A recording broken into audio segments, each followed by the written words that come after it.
Hello बच्चों, welcome back. स्वागत है आप सभी का हमारे यूट्यूब चैनल पर। तो कैसे हैं आप सब? आई होप आप सब बहुत अच्छे होंगे। कैसी चल रही है आपकी पढ़ाई लिखाई? पढ़ाई लिखाई भी बहुत अच्छी चल रही होगी, और अगर नहीं चल रही है अच्छी तो अच्छी कर लें। बोर्ड में अगर अच्छे नंबर लाने हैं आपको तो आपको अच्छी पढ़ाई अभी से स्टार्ट कर देनी चाहिए। यही सही समय है पढ़ाई स्टार्ट करने का। ठीक है, जीवन में घूमना घामना तो लगा ही रहता है, साथ ही साथ पढ़ाई भी अगर आप समय से करते हैं। कहते हैं ना कि वो कहावत है कि अब पछताए होत क्या जब चिड़िया चुग गई खेत।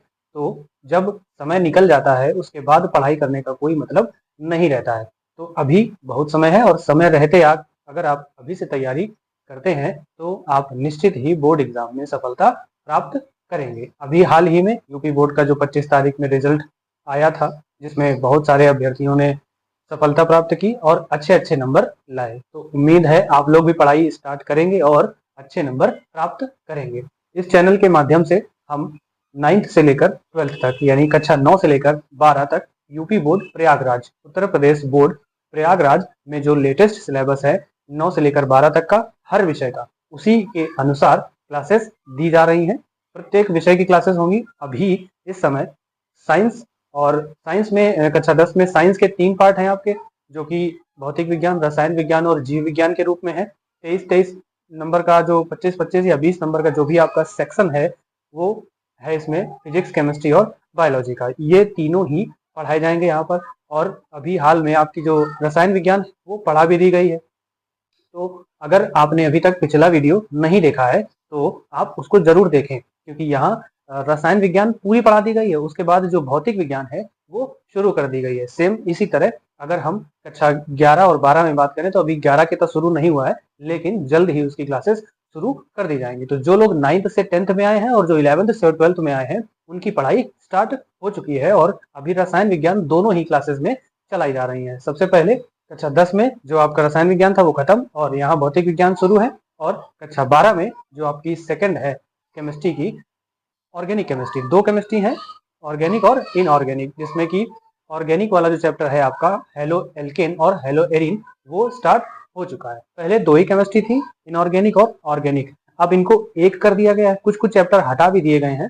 तो दोनों को सम्मिलित करके रसायन विज्ञान का एक ही पेपर अब होता है। उसी के अनुसार आपको नई क्लासेस दी जा रही हैं, बिल्कुल फ्री ऑफ कॉस्ट। तो जो लोग चैनल पर जुड़ करके तैयारी करते हैं निश्चित ही वो सफलता प्राप्त करेंगे। ठीक है भैया, तो आज की क्लास हम शुरू करते हैं, जो कि रहेगी आपकी कक्षा 10 में साइंस पर आधारित, और वो भी भौतिक विज्ञान में। भौतिक विज्ञान में हम लोग पढ़ रहे हैं प्रकाश, परावर्तन और अपवर्तन। पहला चैप्टर आपका चल रहा है अभी परावर्तन और अपवर्तन। इसमें हमने एक क्लास ले ली है, और उस क्लास में क्या बताया गया उसको रिकैप करते हैं सबसे पहले, क्योंकि पिछली क्लास का अगर आप नहीं जानेंगे तो आप अगली क्लास में उतना अच्छा प्रदर्शन नहीं कर पाएंगे, या आपको उतना अच्छा समझ में नहीं आएगा। तो पिछली क्लास की अगर हम बात करें तो सबसे पहले हमने बात करी थी प्रकाश की। प्रकाश क्या है, मोटा मोटा समझते हैं। प्रकाश क्या है कि प्रकाश की सहायता से हम वस्तुओं को देख पाते हैं, या प्रकाश हमें वस्तुओं को दिखाता है। आंखों की सहायता से हम प्रकाश को देख पाते हैं। और प्रकाश है क्या? प्रकाश एक प्रकार की ऊर्जा है जो हम ऊष्मा के रूप में अनुभव करते हैं। अगर इसकी परिभाषा आपसे पूछी जाएगी तो परिभाषा में आप यही लिखेंगे कि प्रकाश एक प्रकार की ऊर्जा है जिसकी सहायता से हम वस्तुओं को देख पाते हैं। ठीक है, तो ये हो गई प्रकाश की बात।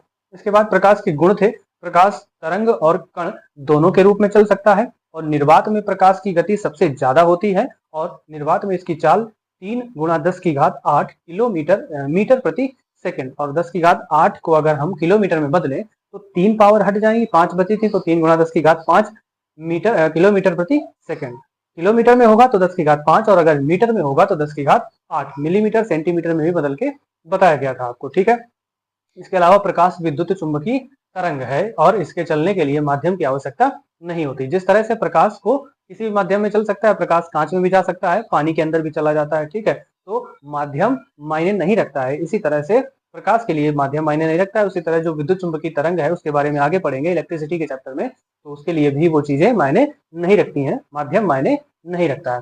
इसके बाद हमने पढ़ा था परावर्तन। परावर्तन क्या है कि किसी चिकनी सतह पर प्रकाश की किरण आई और टकराकर वापस लौट गई, और यही घटना क्या कहलाती है? प्रकाश का परावर्तन। और परावर्तन के 2 नियम थे यहाँ पर। पहला नियम क्या था? आपतित किरण, अभिलंब और परावर्तित किरण तीनों एक ही तल में निश्चित बिंदु पर स्थित होते हैं। और जो दूसरा नियम था आपतन कोण I परावर्तन कोण R के बराबर होता है। ये आपके 2 नियम हो जाते हैं महत्वपूर्ण, जो कि एग्जाम में पूछे जाते हैं। अब हम इसके आगे चलते हैं, और इसके आगे चलते हैं जो हेडिंग रहेगी अगला अगली आपकी हेडिंग रहेगी, वो हेडिंग है प्रतिबिंब। प्रतिबिंब, प्रतिबिंब यानी कि इमेज। ठीक, प्रतिबिंब किसे कहते हैं? बिंब या प्रतिबिंब, इंग्लिश एक ही होती है लेकिन हिंदी में थोड़ा कंफ्यूजन है। कहीं कहीं एनसीईआरटी में आपको लिखा हुआ मिलेगा बिंब और प्रतिबिंब, दोनों अलग अलग नहीं है, एक ही है। इंग्लिश इसकी इमेज ही होती है। ठीक है, तो प्रतिबिंब और बिंब में कोई अंतर नहीं। प्रतिबिंब जैसे कि हम शीशा में देखते हैं, दर्पण में देखते हैं, शीशा को क्या कहते हैं विज्ञान में? दर्पण ही होता है। ठीक है, जनरली हम लोग शीशा कहते हैं। तो दर्पण में क्या है, उसका क्या बनता है? प्रतिबिंब बनता है। तो प्रतिबिंब किसे कहते हैं? आखिर प्रतिबिंब बनता कैसे है, इसको यहाँ पर समझते हैं। देखिए, जैसे कि ये एक ऑब्जेक्ट है मार्कर, और सामने इसके शीशा रखा हुआ है। शीशा रखा हुआ है तो एक किरण ऊपर जाएगी और एक किरण नीचे जाएगी। शीशा में चली गई यानी दर्पण में चली गई, और दर्पण में क्या हुआ कि किरण हम देख रहे हैं तो वो आभासी रूप से है, और जब उसमें किरण गई तो एक किरण ऊपर से और एक किरण नीचे से, दोनों अंदर जा करके जिस बिंदु पर मिलती हैं उस जगह पर क्या होता है, उस वस्तु का प्रतिबिंब बन जाता है। इसको समझते हैं प्रैक्टिकल रूप से किस तरह से। आपने शीशा में रोज सुबह कंघी करते हैं, बालों को संवारते हैं, क्रीम पाउडर सामने करते हैं, शीशा में ही तो करते हैं। तो ये देखा होगा कि जितनी दूर हम शीशे से खड़े होते हैं, शीशे के अंदर प्रतिबिंब यानी कि हमारी फोटो छाया उतनी ही दूरी पर बनती हुई दिखाई देती है। यानी कि अगर हम मान लीजिए 2 सेंटीमीटर या 5 सेंटीमीटर की दूर शीशा से खड़े हैं, तो हमारी जो तस्वीर उसमें बन रही है वो भी उतनी ही दूरी पर दिखाई देगी।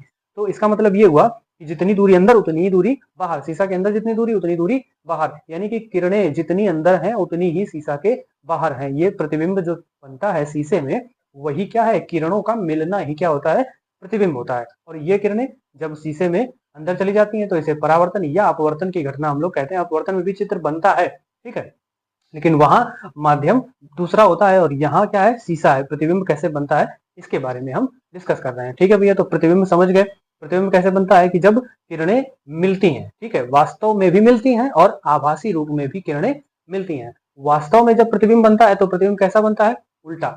ठीक है, हमेशा ये ध्यान रखेंगे क्योंकि न्यूमेरिकल आएंगे यहाँ आगे, तो न्यूमेरिकल में वास्तविक प्रतिबिंब जो होगा वो हमेशा उल्टा बनेगा, और आभासी प्रतिबिंब क्या होगा, हमेशा सीधा बनेगा। देखना, अब उदाहरण कैसे समझते हैं।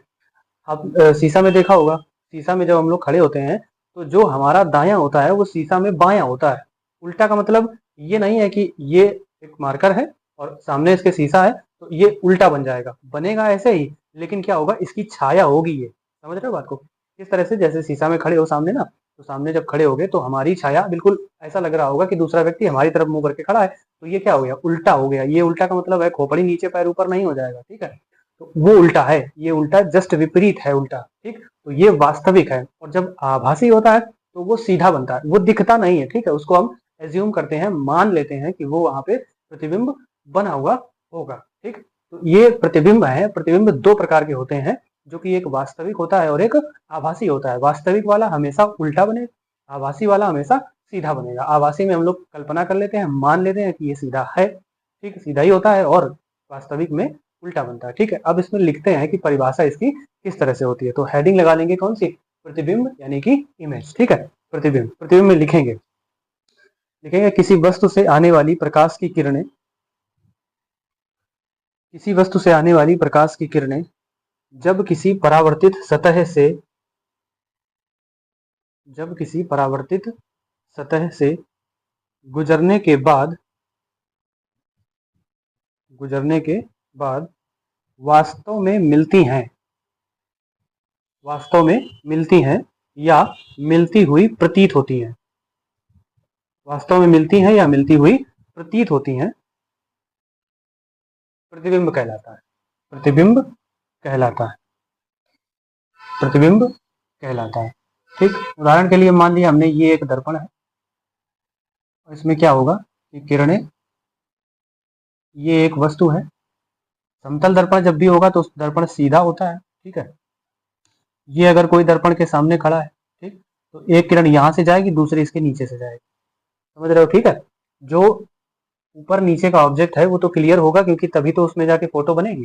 तो ये किरणें इसमें जा करके इस तरह से यहाँ प्रतिबिंब बनाती हैं, यानी ये आपको इस तरह से दिखता है। ये समतल दर्पण की बात है। ठीक है, अभी आप दर्पण पढ़ेंगे तो दर्पण दो प्रकार के होते हैं, एक अवतल दर्पण और दूसरा उत्तल दर्पण। ठीक, अभी सिर्फ प्रतिबिंब के बारे में पढ़ रहे हैं, तो प्रतिबिंब के बारे में क्या लिखा है आपने, कि जब प्रकाश की किरणें परावर्तित सतह से गुजरने के बाद वास्तव में मिलती हैं। अब हम लोग दर्पण में जब शीशा देखते हैं तो वास्तव में मिलती हैं तभी हमें फोटो दिखाई पड़ती है, अगर मिलती नहीं तो हमें चित्र नहीं दिखाई पड़ता। ठीक है, तो यहाँ ये किरणें वास्तव में इस जगह पर मिलती हैं। जितनी दूरी हम शीशा से इधर खड़े हैं उतनी दूरी अंदर शीशा में हमें आभास होगा कि बन रहा है प्रतिबिंब, ठीक, फोटो बन रही है। तो वही क्या होता है उसका, उस वस्तु का प्रतिबिंब है। वास्तव में मिलती हैं या मिलती हुई प्रतीत होती हैं, ठीक, क्योंकि यहाँ प्रतिबिंब पड़ रहे हैं तो प्रतीत होती हैं तो वो प्रतिबिंब कहलाता है। ठीक है, अब नीचे नई लाइन से लिखेंगे, क्या लिखेंगे कि प्रतिबिंब दो प्रकार का होता है। प्रतिबिंब दो प्रकार का होता है। कौन कौन से दो प्रकार हैं उसके? नंबर एक लिखेंगे वास्तविक प्रतिबिंब। नंबर एक में क्या लिखेंगे? वास्तविक प्रतिबिंब। वास्तविक को कहते हैं हम लोग रियल, वास्तविक यानी कि रियल। और दूसरा होता है आभासी।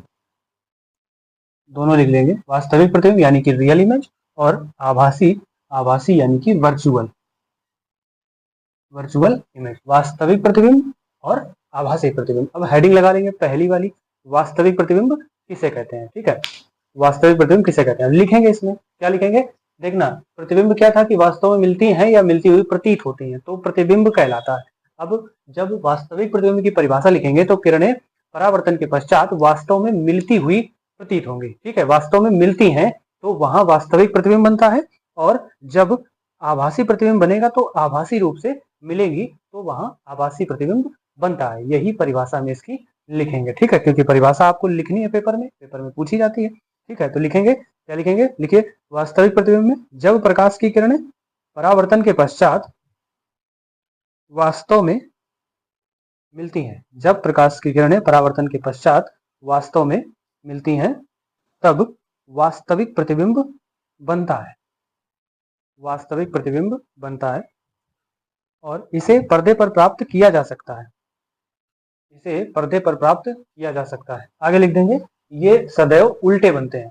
वास्तविक प्रतिबिंब कैसा बनता है? सदैव उल्टा बनता है। शीशा में देखोगे तो उल्टा ही बनेगा, यानी हमारा जो लेफ्ट होगा शीशा का राइट होगा, और जो हमारा राइट होगा वो शीशा में लेफ्ट होगा। इस तरह से उल्टी बनती है ना, तुम ये समझो कि ऐसे उल्टे बनेंगे कि खोपड़ी ऊपर और पैर नीचे, तो वो उल्टा नहीं है। ठीक है, ये इसी तरह से उल्टा बनता है। ठीक है, ये उल्टा कहा जा रहा है, तो सदैव उल्टे बनते हैं। ठीक है, वास्तविक प्रतिबिंब सदैव ही क्या होते हैं? उल्टे होते हैं। अब दूसरी परिभाषा किसकी? आभासी। हेडिंग लगा लेंगे दूसरी, कौन सी? आभासी प्रतिबिंब। ठीक, आभासी प्रतिबिंब में लिखेंगे, लिखिए जब प्रकाश की किरणें परावर्तन के पश्चात वास्तव में न मिलकर आभासी रूप से मिलती हैं, वास्तव में न मिलकर आभासी रूप से मिलती हैं तब आभासी प्रतिबिंब बनता है, तब आभासी प्रतिबिंब बनता है। और इसे पर्दे पर प्राप्त नहीं किया जा सकता, इसे पर्दे पर प्राप्त नहीं किया जा सकता। आगे लिख देंगे, ये सदैव सीधे बनते हैं, यानी जो आभासी प्रतिबिंब होंगे ये सदैव सीधे बनेंगे। ठीक है, सीधे बनते हैं। तो ये तो हो गई प्रतिबिंब की कहानी। अब आगे चलते हैं, अगली हेडिंग लगा लेंगे गोलीय दर्पण। गोलीय दर्पण यानी कि स्फेरिकल मिरर, गोलीय दर्पण।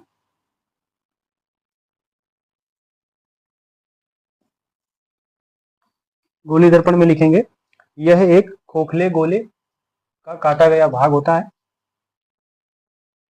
यह एक खोखले गोले का काटा गया भाग होता है जिसके एक पृष्ठ पर लेड ऑक्साइड का पेंट कर दिया जाता है, लेड ऑक्साइड का पेंट कर दिया जाता है। लेड ऑक्साइड का जो सूत्र होता है PbO होता है, लिख लेना कहीं, Pb प्रतीक है लेड का।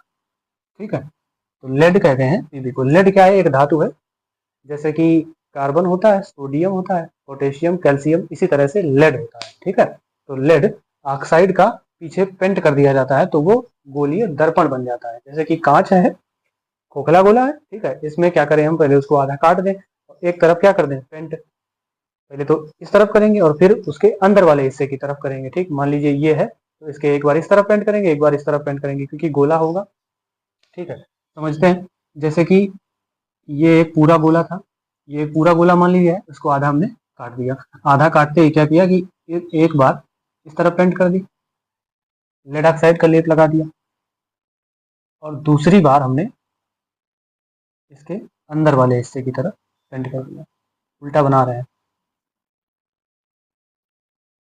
ठीक है, ये एक बार अंदर की तरफ पेंट कर दी और दूसरी बार बाहर की तरफ पेंट कर दी, तो ये क्या हो गया, गोलीय दर्पण। ठीक है, ये दोनों ही गोलीय दर्पण है। तो नीचे नई लाइन से लिखेंगे कि गोलीय दर्पण दो प्रकार के होते हैं। गोलीय दर्पण दो प्रकार के होते हैं। अब कौन कौन से दो प्रकार हैं, यही वो दोनों प्रकार हैं।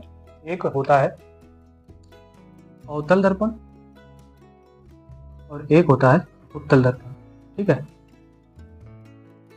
इस चित्र को बना लेंगे कॉपी पर अपनी, सब लोग बना लेंगे तो अच्छे से समझ में आएगा। तो गोलीय दर्पण दो प्रकार के हैं, एक अवतल दर्पण और दूसरा उत्तल दर्पण। ठीक है, तो ये बात हो गई गोलीय दर्पण की। अब नीचे हेडिंग लगाएंगे कि गोलीय दर्पण से संबंधित परिभाषाएं। ठीक है भैया, गोलीय दर्पण से संबंधित परिभाषाएं, परिभाषाओं के बारे में जानते हैं। परिभाषाएं आपके एग्जाम में पूछी जाती हैं और न्यूमेरिकल को समझने के लिए आपको ये परिभाषाएं आनी ही चाहिए। ये समझ जाएंगे तो न्यूमेरिकल्स में जो आपको वैल्यू दी जाती है वो आसानी से आप निकाल पाएंगे और सवाल जो है आप यूं कैसे यूं चुटकियों में लगा पाएंगे। ठीक है, तो इसको ध्यान से समझेंगे। हेडिंग क्या लगाई है कि गोलीय दर्पणों से संबंधित परिभाषाएं। ठीक है, इसमें भी नंबर 1 हेडिंग लिखेंगे, कौन सी, ध्रुव। जो पहली हेडिंग आएगी, अब परिभाषा एक एक लाइन की होगी, लिखते जाएंगे।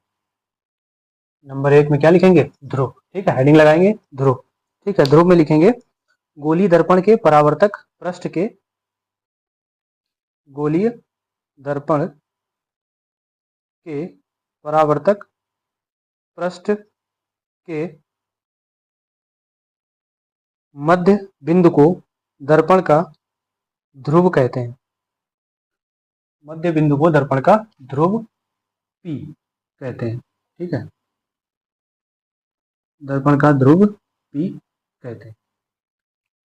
पहले क्या था, ये गोला था, कांच का गोला, समझते हैं, कांच का गोला था। तो गोले में क्या था, इसको आधा काट लिया गया। ठीक है, काटते ही क्या हुआ कि इसके दो हिस्से हो गए, एक को हमने M1 मान लिया, दूसरे को M2 मान लिया, और ये मान लिया कि गोले का क्या रहा होगा, केंद्र रहा होगा। भाई गोला खींचोगे तो ऐसे तो खींचोगे, तो ये केंद्र रहा होगा।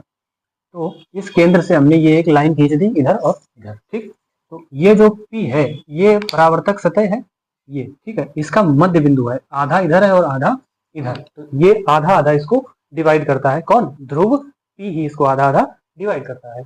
तो क्या हुआ कि ध्रुव किसे कहते हैं कि गोलीय दर्पण की परावर्तक सतह का जो मध्य बिंदु है वही ध्रुव कहलाता है। ठीक है, आधा इधर और आधा उधर, तो ये हो गया ध्रुव। ठीक, नेक्स्ट इसमें हेडिंग डालेंगे अगली, और वो लिखेंगे वक्रता केंद्र। वक्रता केंद्र, वक्रता केंद्र किसे कहते हैं। ठीक, लिखना इसमें वक्रता केंद्र में, वक्रता केंद्र में लिखेंगे गोलीय दर्पण का, गोलीय दर्पण का परावर्तक पृष्ठ एक गोले का भाग है, गोले का भाग है। इस गोले का केंद्र, इस गोले का केंद्र, गोलीय दर्पण का वक्रता केंद्र C कहलाता है। गोले का वक्रता केंद्र C कहलाता है, यानी जिससे ये काटा गया है। ठीक है, ये गोलीय दर्पण जो है जिससे काटा गया है उसी का जो केंद्र होगा, सेंटर जो होगा, उसे ही हम लोग क्या कहेंगे, वक्रता केंद्र कहेंगे। जैसे कि एक गोला है, गोले में एक केंद्र होता है, इस गोले के हम गोले को जो जहाँ से जिस बिंदु से पूरा गोला खींचते हैं उसको केंद्र कहते हैं। उसी तरह से यहाँ केंद्र ना कह के हम लोग क्या कह देते हैं, वक्रता केंद्र, यानी इंग्लिश में बोलते हैं इसको centre of curvature, centre of curvature, centre of curvature हो जाता है, यानी वक्रता केंद्र। बस इतना है कि केंद्र ना कह के इसको क्या बोलते हैं, वक्रता केंद्र। तो ये आपका हो जाता है वक्रता केंद्र। ठीक है, नेक्स्ट आगे चलते हैं, अगली हेडिंग डालेंगे सभी वक्रता त्रिज्या। वक्रता केंद्र हो गया, अब अगली हेडिंग डालेंगे वक्रता त्रिज्या। ठीक, यानी कि सेंटर ऑफ कर्वेचर था और ये हो जाएगा रेडियस, सेंटर ऑफ रेडियस। समझते हैं, जैसे कि केंद्र है, ये किसका केंद्र है, ये गोले का। तो गोले का केंद्र जो होता है, केंद्र से लेके परिधि के बीच की दूरी को क्या कहते हैं, त्रिज्या। वृत्त अगर नहीं पढ़ा है तो समझो, वृत्त क्या होता है, एक गोला। ठीक है, गोला तो ठोस भी हो सकता है, लेकिन वृत्त क्या है कि सर्किल पे खींचा जाता है।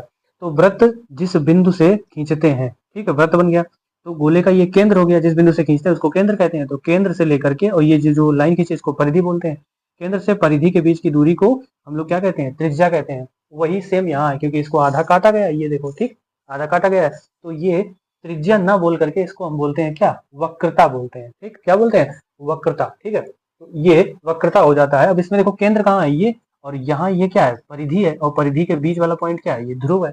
तो हम यहाँ से यहाँ तक की दूरी को क्या कहते हैं, त्रिज्या कहते हैं, और त्रिज्या ना कह के क्या कहेंगे, वक्रता त्रिज्या कह देंगे, क्योंकि यही इसकी रेडियस है, ये पूरा गोला होता अगर इसको काटा ना गया होता। ठीक है, तो यहाँ इसकी परिभाषा लिखेंगे कि वक्रता केंद्र सी, परिभाषा लिखिए, वक्रता केंद्र सी तथा दर्पण के ध्रुव P, ध्रुव P के बीच की दूरी, बीच की दूरी वक्रता त्रिज्या कहलाती है। बीच की दूरी वक्रता त्रिज्या कहलाती है, यानी C और P के बीच की दूरी को क्या कहेंगे, वक्रता त्रिज्या कहेंगे। ठीक है, वक्रता त्रिज्या। अगली हेडिंग डालेंगे इसमें, मुख्य फोकस, मुख्य फोकस। ठीक है भैया, तो मुख्य फोकस में लिखेंगे, मुख्य अक्ष पर स्थित वह बिंदु, मुख्य फोकस की परिभाषा लिखेंगे, मुख्य अक्ष पर स्थित वह बिंदु जहां से चलने वाली, जहां से चलने वाली मुख्य अक्ष के समांतर किरणें आकर मिलती हैं, मुख्य फोकस कहलाता है, मुख्य फोकस कहलाता है। मान लीजिए यहाँ कोई वस्तु है, अब ये पूरी जो हमने लाइन खींची थी इसको मुख्य अक्ष बोलते हैं। ठीक, यहाँ से कोई किरण चली और ये हो गया परावर्तन, और परावर्तन के बाद मान लो इस जगह से होकर के गई। ठीक, तो ये जिस बिंदु से होकर जा रही है उस बिंदु को हम लोग क्या बोलेंगे, मुख्य फोकस बोल देंगे। ठीक है, क्या बोल देंगे भैया, मुख्य फोकस। और फोकस को एफ से लिखेंगे, जिस तरह से रेडियस को आर से लिखते हैं उसी तरह फोकस को एफ से लिखेंगे यहाँ पर। तो ये एफ हो गया और ये हो गया आपका आर। तो मुख्य अक्ष के समांतर चलने वाली किरणें परावर्तन के पश्चात जिस बिंदु से होकर गुजरती हैं उसे ही क्या कहते हैं, हम मुख्य फोकस कहते हैं। ठीक है, आगे लिख देंगे इसे एफ से प्रदर्शित करते हैं, जहां वक्रता त्रिज्या लिखा है उसमें लिख देना इसे आर से प्रदर्शित करते हैं। ठीक है, फोकस दूरी को एफ से और वक्रता त्रिज्या को आर से प्रदर्शित करते हैं। ठीक है, अगली हेडिंग डाल लेंगे, फोकस दूरी, फोकस दूरी क्या, मुख्य फोकस लिखेंगे, मुख्य फोकस और वक्रता त्रिज्या में संबंध, मुख्य फोकस एफ, वक्रता त्रिज्या आर में संबंध, ये हेडिंग रहेगी आपकी, यानी एफ और आर में संबंध, मुख्य फोकस एफ और आर में संबंध लिखेंगे। इसमें लिख दीजिए, फोकस दूरी, फोकस दूरी वक्रता त्रिज्या की आधी होती है, फोकस दूरी वक्रता त्रिज्या की आधी होती है। फोकस दूरी क्या होती है, वक्रता त्रिज्या की आधी होती है। ठीक है, वक्रता त्रिज्या की आधी होती है। वक्रता त्रिज्या क्या है, आर है, और किसी भी चीज को आधा करते हैं, मान लीजिए 10 है, 10 को आधा करेंगे तो कितना आएगा, 5, 5 ही तो आएगा। 20 को आधा करेंगे तो कितना आएगा, 10। अच्छा, आधा करने के लिए करते क्या है, हमेशा कितने से भाग करते हैं, 2 से भाग करते हैं। ये ध्यान रखना, किसी भी चीज को अगर आधा करना है तो 2 बराबर हिस्सों में बांटने पर वो आधी हो जाती है। ठीक है, तो 10 में अगर हम 2 का भाग कर दें तो आ जाएगा 5, 20 में अगर हम 2 का भाग कर दें तो आ जाएगा 10, और यही क्या है, उसका आधा है। इसी तरह से अगर हम आर का आधा करेंगे तो इसमें 2 का भाग लगाएंगे। ठीक है, तो यफ बराबर हो जाएगा आर बटे 2, और इसके बटे में अगर 1 करेंगे तो तिरछा गुणा करेंगे तो 2 का गुणा हो जाएगा यफ में और आर का गुणा हो जाएगा 1 में, तो आर बराबर आ जाएगा 2 यफ। इतनी तो गणित पढ़ी होगी आपने 9th में। ठीक है, इतनी गणित आनी चाहिए आपको। यफ बराबर आर बटे 2 या आर बराबर कहेंगे 2f। तो ये फोकस दूरी और वक्रता त्रिज्या में संबंध हो जाता है, F is equal to R by 2 या are is equal to 2f। ठीक है, तो यहाँ पर फोकस दूरी एफ, मुख्य फोकस एफ और वक्रता त्रिज्या आर में ये संबंध होता है। ये संबंध इससे पेपर में क्वेश्चन कितनी बार पूछा गया है, लगभग हर वर्ष किसी न किसी रूप में, डायरेक्टली या इनडायरेक्टली, डायरेक्टली तो पूछा ही जा सकता है, इनडायरेक्टली न्यूमेरिकल्स में भी पूछा गया है। ठीक है बच्चा, तो याद रखेंगे इसे आप। एफ बराबर क्या होता है, आर बटे 2। फोकस दूरी और वक्रता त्रिज्या में संबंध क्या होता है, F is equal to R by 2 या are is equal to 2f। अब ये यहाँ से समझना, ये बीच वाला पॉइंट है। ठीक, ये पूरी क्या थी, चित्र में समझा रहे हैं, ये पूरी क्या थी, वक्रता त्रिज्या, और ये इसको आधा आधा कर दो 2 हिस्सों में। ठीक, तो ये इसका क्या हो जाता है, एफ वाला पॉइंट। ठीक है, तो आर को 2 भागों में अगर बांटे हम तो क्या मिलता है, हमें एफ मिलता है। यानी ये एफ और ये एफ मिल के ही क्या बना रहे हैं, आर बना रहे हैं। यानी कि एक एफ ये एक एफ, देखो दो एफ है, दो एफ मिल के क्या बना रहे हैं, आर बना रहे हैं। ठीक है, यानी इन दोनों को बीच से आधा आधा करता है कौन, फोकस एफ। वक्रता त्रिज्या पूरी होती है कहां से कहां तक, केंद्र से लेकर के ध्रुव के बीच की दूरी को। अच्छा, अब कई सारी परिभाषाएं हो गई। ये जो परिभाषाएं हैं ये गोलीय दर्पण से संबंधित परिभाषाएं हैं। ये अगर आप समझ जाते हैं तो बहुत आसानी से आप सवालों को लगा पाएंगे। ठीक है, अब एक बार रिकैप करते हैं। सबसे पहले आपने क्या लिखा था, गोलीय दर्पण। तो गोलीय दर्पण क्या होता है, खोखले गोले या कांच का काटा गया भाग होता है जिसके एक हिस्से पर लेड ऑक्साइड का पेंट लगा होता है। और गोलीय दर्पण दो प्रकार के, एक अवतल दर्पण, दूसरा उत्तल दर्पण। ठीक है, अवतल दर्पण में पीछे की तरफ पेंट होता है और उत्तल दर्पण में अंदर की तरफ पेंट होता है। अब हमने पहली परिभाषा पढ़ी ध्रुव। ध्रुव क्या है कि परावर्तक सतह, ये वाली है परावर्तक सतह, गोलीय दर्पण की परावर्तक सतह। अभी गोलीय दर्पण है, इसकी परावर्तक सतह का मध्य बिंदु क्या होता है, दर्पण का ध्रुव कहलाता है। इस ध्रुव को पी से लिखते हैं, समझ गए। ध्रुव की जहां कहीं भी बात होगी समझ जाएंगे तुरंत कि ये दर्पण है और दर्पण के बीच वाला पॉइंट ही क्या है, ध्रुव है। इसके बाद दूसरी परिभाषा की हमने बात करी थी और वो थी क्या, वक्रता केंद्र। तो जिस गोले से ये काटा गया भाग होता है उसका केंद्र ही क्या कहलाता है, वक्रता केंद्र कहलाता है। ठीक है, जिस गोले से इसको काटा गया है उसी का केंद्र क्या कहलाता है, वक्रता केंद्र कहलाता है। वक्रता त्रिज्या क्या होती है, केंद्र सी से लेकर पी के बीच की दूरी को क्या कहते हैं, वक्रता त्रिज्या कहते हैं। इसी तरह से मुख्य फोकस क्या है कि एक वस्तु ये रखी है तो यहाँ से यानी मुख्य अक्ष है, ये पूरी लाइन जो है ये मुख्य अक्ष है। ठीक है, और मुख्य अक्ष पर एक वस्तु रखी है, इससे चलने वाली किरणें परावर्तन के पश्चात जिस बिंदु से होकर जाती हैं उसी को क्या कहते हैं, मुख्य फोकस। अब इसके बाद मेन बात आई थी फोकस दूरी और वक्रता त्रिज्या आर में संबंध, जो कि था आपका F is equal to R by 2। यानी फोकस दूरी वक्रता त्रिज्या की आधी होती है या फोकस दूरी का दुगुना वक्रता त्रिज्या के बराबर होता है। ठीक है, ये दोनों ही बातें सेम है, are is equal to 2f या f is equal to R by 2। तो उम्मीद है ये जो परिभाषा थी दर्पण से संबंधित वो समझ पाए हैं। और अगर थोड़ा सा कम समझ में आया है ना तो वीडियो को दोबारा से देखें और समझने की कोशिश करें। ठीक है, क्योंकि इसके बाद जो आने वाला है थोड़ा सा कठिन होगा लेकिन आसानी से मक्खन की तरह उसको समझाया जाएगा, तो समझने की कोशिश जरूर करें। ठीक, और ये अपनी कॉपी में जो भी परिभाषाएं बताई गई हैं नोट करें और बार बार इसको रिवाइज करते रहें, याद करते रहें, तो समय से आपको चीजें समझती हुई आसानी से चली जाएंगी। आसानी से आप समझ जाएंगे तो सवालों को लगा पाएंगे। ठीक है भैया, अब इसके बाद जो आएगा आपका वो दर्पण से जो रेखा चित्र खींचे जाते हैं उसके नियमों के बारे में हम पढ़ेंगे, जो कि पढ़ेंगे अगली क्लास में। ठीक है, तो इस वीडियो में इतना ही। वीडियो कैसा लगा आपको, वीडियो के नीचे कमेंट करके जरूर बताएं और किसी भी विषय से संबंधित कोई भी डाउट है तो कमेंट बॉक्स में बेहिचक पूछ सकते हैं। ठीक है भैया, और चैनल को सब्सक्राइब नहीं किया है तो अभी तक चैनल को सब्सक्राइब जरूर कर दें और अपने दोस्तों में ये वीडियो शेयर कर दें। जो लोग हाई स्कूल या फर्स्ट ईयर, इंटर, 9th किसी भी क्लास में है